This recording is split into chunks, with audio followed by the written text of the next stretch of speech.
بسم اللہ الرحمن الرحیم او غیر مرکب کالجوہر یعنی العین الذي لا يقبل الانقسام لا فعلا ولا وهما ولا فقدا وهو الجزء الذي لا يتجزأ ولم يقل وهو الجوهر احترازا عن ورود المنع بأن ما لا يتركب لا ينحصر عقلا في الجوهر بمعنى الجزء الذي لا يتجزأ بل لا بد من ابطال الهيولى والصورة والعقل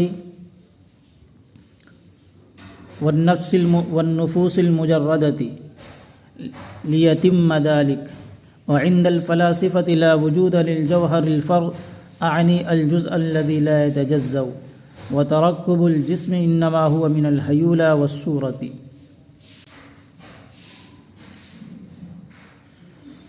یا تو وہ غیر مرکب ہے جیسے جوہر، یعنی وہ عین جو بالکل بھی انقسام کو قبول نہ کرے، نہ ہی فعلاً اور نہ وہماً اور نہ ہی فرضاً، اور وہ جز ہے جو متجزی نہ ہو، جس کے مزید ٹکڑے نہ کیے جا سکتے ہوں.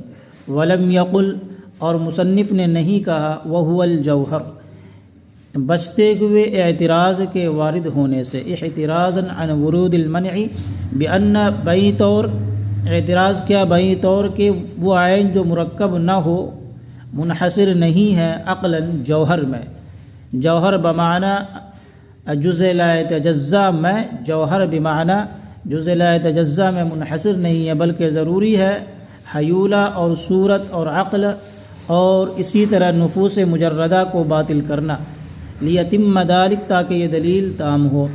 وعند الفلاسفہ، اور فلاسفہ کے نزدیک لا وجود للجوہر الفرد اعني الجزء الذي لا يتجزا، فلاسفہ کے نزدیک جوہر فرد یعنی جزء لا يتجزا کا کوئی وجود نہیں ہے.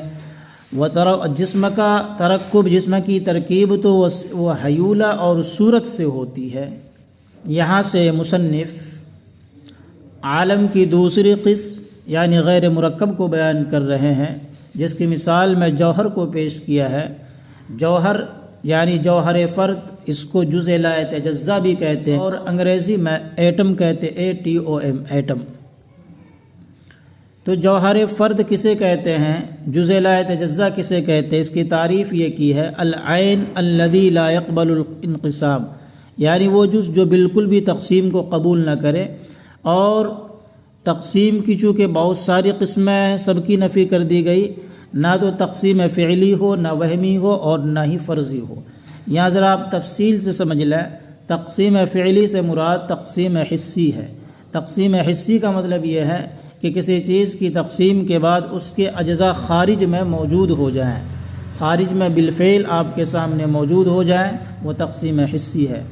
پھر اس کی تفصیل آپ نے پچھلی جماعتوں میں پڑھی ہے کہ تقسیم فعلی جو ہے، یا تو اس کی جو تقسیم ہوتی ہے دھاردار آلے سے ہوتی ہے تو اسے تقسیم قطعی کہتے ہیں، اور اگر یہ تقسیم کسی سخت ٹھوس پتھر کے ذریعے ہو تو اسے تقسیم کسری کہا جاتا ہے، اور اگر جھٹکا وغیرہ دے دینے سے تقسیم ہو جائے تو اسے تقسیم کسری کہا جاتا ہے. تو تقسیم فعلی کی نفی کر دینے سے ان تینوں قسموں کی نفی ہو گئی. اب رہ جاتی ہے تقسیم وہمی اور تقسیم عقلی. تقسیم وہمی چونکہ قوت واہمہ کرتی ہے، اور قوت واہمہ جسمانی ہے، قوائے جسمانیہ کے افعال متناہی ہوتے ہیں، تو تقسیم وہمی متناہی ہوگی. اس کے برخلاف تقسیم عقلی ہے، تقسیم عقلی غیر متناہی ہوتی ہے. اس کی وجہ کیا ہے کہ عقل کسی چیز کی تقسیم کرتے کرتے ایسے حد پر نہیں پہنچے گی جہاں اس کا ٹھہرنا واجب ہو. اس سے آگے بڑھنا، اس سے کی مزید تقسیم کرنا اس کے لیے ممکن ہے. اگرچہ عقل کی غیر متناہی تقسیمات، ان کے نتیجے میں غیر متناہی اجزاء وجود میں نہیں آئیں گے، لیکن اس کی تقسیم جو ہوگی وہ غیر متناہی ہوگی. تو تقسیم عقلی یہ غیر متناہی ہے، اور تقسیم وہمی یہ متناہی ہے. ولم یقل سے کہ اعتراض کا جواب ہے، اعتراض فلاسفہ کی طرف سے ہے، وہ جزء لا يتجزا کو تسلیم نہیں کرتے ہیں. فلاسفہ کے نزدیک جزء لا يتجزا کا وجود ہے ہی نہیں. متکلمین کے نزدیک ہے، متکلمین کے مسلک کے مطابق کتاب لکھی گئی ہے تو ٹھیک ہے، جزء لا يتجزا ہے. انہوں نے مثال دے دی کہ یہ جزء لا يتجزا کی مثال میں جوہر کو کہا، فلاسفہ کی طرف سے اعتراض یہ ہے کہ دیکھو یہ عین غیر مرکب جو ہے، عین غیر مرکب یہ جوہر میں منحصر نہیں ہے، بلکہ حیولہ ہے، صورت ہے، عقل ہے، نفوس مجردہ ہے، یہ سب عین غیر مرکب ہے۔ اگر آپ ان سب کو عین غیر مرکب نہیں مانتے ہیں تو آپ ان کو جو ہے باطل کریں، ان سب کا ابطال کریں، یا پھر ان سب کو عین غیر مرکب مانیں۔ تو مصنف نے اسے اعتراض سے بچنے کے لیے کہ کیا ابطال حیولہ کریں، صورت کریں، عقل کریں، نفوس مجردہ کا ابطال کریں، بجائے وہو الجوہر کہنے کے یہ کہہ دیا کہ کل جوہر، جیسے جوہر۔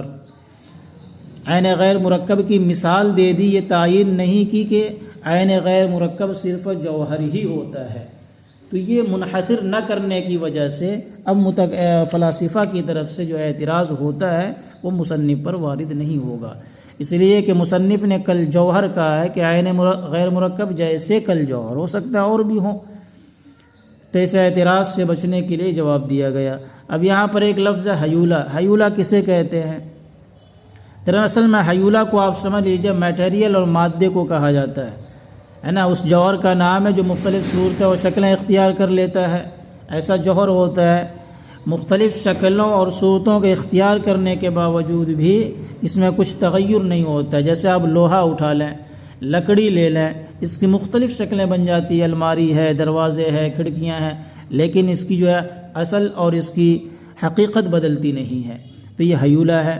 اب یہ جو صورت اختیار کر رہی ہے اس صورت کو کہا جاتا ہے صورت۔ حیولہ اور صورت، تو حیولہ سمجھ میں آ گئی، صورت بھی۔ تو آگے وعند الفلاسفہ کہہ کر کے لا وجود سے یہ بتلا دیا کہ فلاسفہ، یہاں فلاسفہ سے مراد حکماء مشائیہ یعنی ارسطو اور اس کے جو متبعین مراد ہیں، یہ مانتے ہیں کہ جزء لا یجزا کا کوئی وجود ہے ہی نہیں ہے، اس کو باطل مانتے ہیں وہ لوگ۔ تو جزء لا یجزا کو باطل مان کر ان کا ماننا یہ ہے یہ جو جسم مرکب ہوتا ہے جزء لا یتجزا سے مرکب نہیں ہوتا ہے، بلکہ حیولہ اور صورت سے مرکب ہوتا ہے، یہ حکماء مشائیہ کا ماننا یہ ہے۔ اور جزء لا یتجزا کے بطلان کو انہوں نے میبزی شریف کے اندر بہت ہی تفصیل کے ساتھ ثابت کر دیا کہ جزء لا یتجزا باطل ہے۔ اس کے بعد اگلے سبق میں انشاءاللہ آئندہ کل یہ جزء لا یتجزا کے اس بات پر جو ہے دلیل دی جائے گی۔